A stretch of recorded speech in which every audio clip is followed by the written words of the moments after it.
Bonjour, bonsoir, Nabamore Zignon sur Irène Masiendo qui TV Identité à Bundes Ebetel Pro Max. Oh maman abino la cabino kaka masola solo biso tobetaka aubergente. Bamore zena kuti vite fait pour na kosola bino lisolo moko ya mokuse pour na kotalisa bana na nzambe ketan eza vraiment mauvais. Jésus-Christ revient bientôt. Maman Irène Masiendo qui abetaka masolo asela ka proverbe 19:20 puis songayonanga na suite ya vie. Na bandi kotalisa yo motozo landa mama Irène banda kopesa nzambe merci po na kobatela yo bando bandaki na janvier 2024 tsokoti na décembre oyo mois ya suka po tokota na 2025 opesi nzamba lola nini me nzambe abateli yo na libota na yo na bana na yo okendaka mosala na mobali na yo bien ke ba problème ezali be compréhension eza na ba couple ko soit na kolela bana bazoyoka te me ntango ozobuka mabondeli nzamba lola azopesa pema na pomo esike oyo eza ya kobeba aza makasi mpona korepare yango paske aza kolo na elonga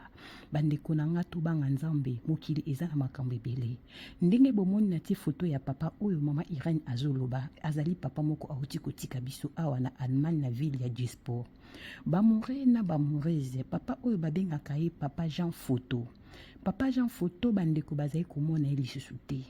bamitungisaki baproche ne oyo basololaka balobi papa Jean Photo problème nini azomonana te bamore na bamoreze police auti komona corps ya papa Jean Photo akufi na appartement na ye papa Jean Photo aza moto asalaka vi na ye moko aza na mwasi na ndako te yango nazoyebisa bana na nzambe bible bimibale ebelaki malamu ke kozala moko bandeko na ngai mibali na poto tosala effort ya koluka tozalaka ta mibale bandeko na ngai ya basi tosalaka effort quelque soit ba problème na vie na biso to éviter kozala na ba divorce ko éviter ko vivre yo moko temps eza mauvais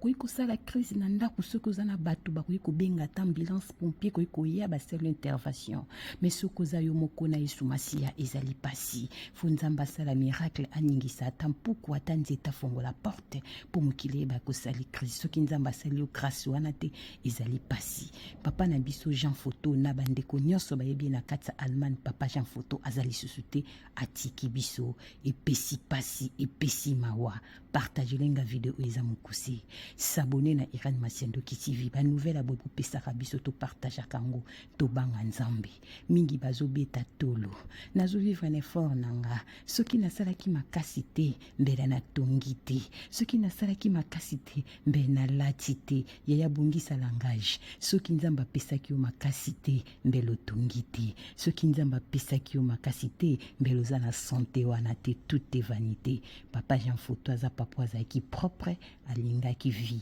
papa sali crise akufi ye moko na appartement na ye police euti komona corps na ye partage bandeko Allemagne baza ya kolela makasi tobanga nzambe Yesu Masiya azwa lokumu topesa nzambe merci kolala kolamuka ezali habitude te nzamba pambola bino bo partage photo ya papa na biso babengaka ye Jean Photo bandeko bazali kobenge na telefone bazoluka ye mpona quelques jours amonanaki te police auti komona corps na ye akufa deja na kati appartement na ye epesi pasi pe mawa là na profité na présenter ba condoléances nanga na famille biologique ya papa Jean Photo pe na présenter ba condoléances nanga na bato nyonso bavandaka na ville moko na ba camarade connaissance relation nyonso oyebaki ye nzamba lola apesa bino kimia na mitema tokutani mbala sima soki mwana moto azongi te banga nzambe kolala kolamuka eza habitude Jésus-Christ revient bientôt simaliwa tokendaka wapi ekomama sekra liwa nzambe nde moto ayebi